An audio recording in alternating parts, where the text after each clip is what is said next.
Hey there, fellow travelers. Mark here with Wolters World, and today we're in Krakow, Poland, one of the prettiest cities in Central Europe. You definitely really should check this place out. It is gorgeous. And I'm staying at a hotel here, which is very nice, but it got me thinking about some of the little things that annoy us about the hotels we go to. And so what I have today for you are 5 ways that your hotel, it's not necessarily ripping you off, but 5 ways your hotel is kind of screwing you over to get more money for them or spend less on you while you're there, which kind of is not good for you. You see why it's kind of hard to find a title for that? Now, I'm not going to talk about the mini bars or paying for Wi-Fi kind of stuff like that, because that's BS that we already know about.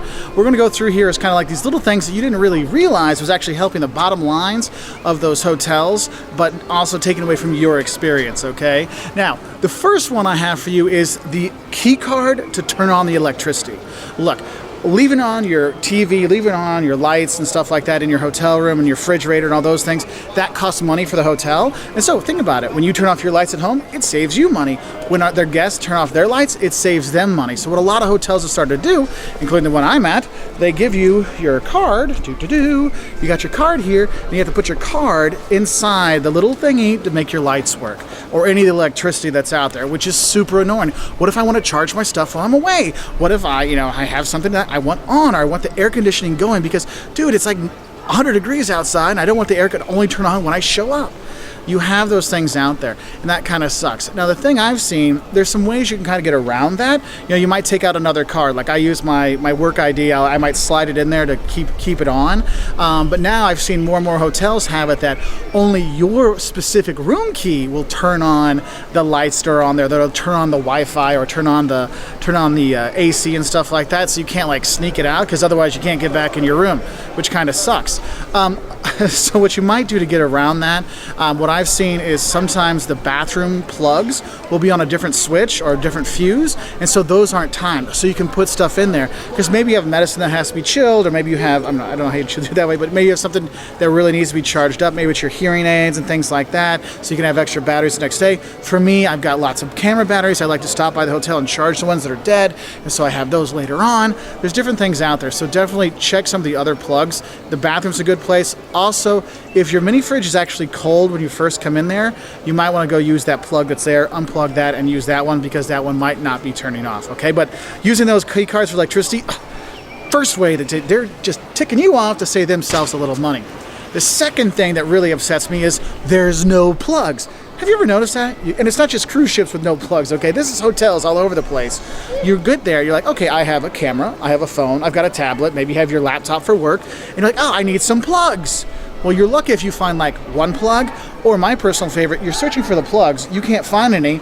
Maybe there's one in the bathroom, but it's only for the shaver. I'm like, dude, who uses an electric shaver anymore, okay? Obviously not me, but whatever. But you find it's behind the 500-pound bed they have in the room. So you're like, trying to pull it out. And I can move it a little bit and get something plugged in there, but my wife, she's had times where she couldn't do that. She's like, she'd have to call somebody from downstairs. Can you come up, help me move this so I can plug my phone in? And when you find that one plug, well, one plug has the light, the other plug has the alarm clock. So, I can charge my phone with no light, or I can charge my phone without having an alarm clock. What am I going to do here? So that can be quite troublesome. Now, I will give this to a lot of chain hotels in the US. They've started to add more plugs or lights that have the USB ports and stuff like that have made it better. But what I suggest for you is you might have like a power strip or a travel strip, which you can plug in. It'll have multiple USB ports, and you can do that. That's worked very well. I actually have a plug that has 2 USB ports on it, so I can plug that in so I can charge my phone and my camera at the same time. So that's kind of helpful there. But you do want to watch out for that. And another thing with those lack of plugs, if you're going to be traveling within your own country and you have a power strip with you, and that's not if you're flying, this is more if you're driving around, bring a little power strip with you, because literally you plug one in and then you don't have to like try to figure out what are the 2 things I have to charge. You can have it all there and plug it in, no big deal. Actually, I've seen people take them to airports and have them there, and then everybody loves you, because again, charging at the airport, never a fun, easy thing to do, okay? Now, the next thing that kind of screws people over and helps the bottom line of the hotel, but just makes your day bad, resort fees. Yes, resort fees. You know that pool you saw in the picture that got you to sign up to go to that hotel in Vegas, or that internet you think you're going to use because it's a God-given right, and most people feel. Well, if you're going to nicer places like beach hotels in Florida, or you're going to Vegas and stuff like that, you might get hit with a resort fee. Now, your hotel hey, that comes with a bed and water, that's all you get. But the Wi-Fi and the pool, that's something extra, and they tack that resort fee on at the end. It's just basically pure profit for them because you've already paid for your room. Dude, I don't go swimming. I actually went to a hotel in Vegas, their swimming pool wasn't even open, and I had to pay the $40 resort fee because I'm like, wait, your pool's not open. Oh yes, but you can use the workout room.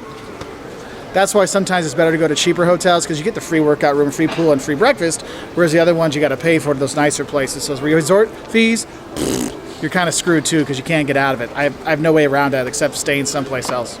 Sorry. Now my fourth way they kind of nail you when you go and travel is room service. Now we've all gone for a day of touring and traveling around, and you're just so tired, like, dude, I don't want to go get food, I don't have to go out to the restaurant, I want to go downstairs to the restaurant, even the hotel maybe they don't let you order food because some are like that. So you're like, okay, I got a room, or I would just order room service. How they get you is some hotels have, it's like the same restaurant as in the hotel, but the prices for the room service might actually be higher than the actual prices downstairs in the hotel. But if you order room service, you have a limited menu, you order what's there, and then they say, oh, well, the service charge is already on there. So they add an 18% service charge on top. And then some of them have a bring it to your room delivery fee on top of that. And then when that guy brings it up to you, or the lady brings it up to you, then you have to tip them as well. And you're like, wait, why did I pay 18% service and another 5% for delivery fee if I now have to tip the person that delivers it too? So that kind of screws you over, and again, it's just pure money for them, and some of it goes to pay the people, but come on, I mean, it's kind of one of those things. So to get around that, if you could stay at a hotel that lets you order food from a takeaway restaurant or a delivery restaurant, just do that. So usually it's going to be cheaper food, and they'll deliver it to you with less fees on there. Another thing that I did a lot actually in Costa Rica was I'd actually go down, like my wife and kids would stay in the room. I would go downstairs to the restaurant and I would order there and say, oh, can I get it as a takeaway? Oh, then they'd wrap it up and take it away, and I get the lower price. Yeah, I got the lower price for the food, and I didn't have to pay the delivery fee. I mean, I still tipped them because they made the food, but I didn't have those extra fees on there, so that kind of sucks. And the fifth way your hotel makes a little bit more money off of you to screw you over, and it's just one of those stupid ways, is the markup on tours. Look, I'm here in Krakow, and there's tours that go to Auschwitz, and the concentration camp. There's tours that go to the salt mines and stuff like that. And there's a price in the hotel, and then I walk on the street and I see a price that's like 20% less on the street. Cancun was the same way. Oh, you want to go see Chichen Itza? It's this much from our hotel. Why did I do that when it was half price on the street? A lot of the hotels use the same organizations that you see out on the street, and basically all you're getting for that extra 20% is someone to yell at if things don't go right. That's what your fee is. It's the I get to yell at you fee to pay that extra markup. So what I recommend for this is don't book your stuff right away. Maybe look online for good tours and things like that, because you don't know if your hotel's got the good tour anyway. Find those best tours online and book those beforehand. Read the reviews, say, yeah, that tour company's fine, I'm gonna use them, and set that up that way to kind of skip that thing. Yeah, you don't get to yell at your hotel people for it being late or not coming, but at least you got the best deal on it, okay? Now, I hope this helps you kind of realize some of the ways you're getting screwed over by your hotels. There's not really much you can do about it, except for the few little tips I have. Most of the time it's not a big deal, and if you're not using those things, who cares? But I just want to help out other travelers so you can get a little bit more bang for your buck while you travel. Because a lot of people ask us, how do we pay for traveling and keep traveling? We make sure we don't get those little fees like that. Like, yeah, I'm going to go downstairs and get the food. I'm going to do these kind of things. It does make a difference. Anyway, if you want to learn more tips about traveling, check us out on our website at woltersworld.com. We're also on Twitter, Facebook, Instagram, and we really appreciate your likes and subscriptions. And we hope you have a great time traveling, no matter where your hotel is, whether it's here in beautiful Krakow or Warsaw or wherever. Bye from Krakow. So, if you like that last travel video, click over here for more videos you might like. If you want to see our latest travel video, click over here. And if you like these videos, you want to subscribe, click that subscribe button, which is up or above my head somewhere, and click there and you get those videos every Wednesday and Saturday. And bye from the Hill of Crosses here in Lithuania. Icky.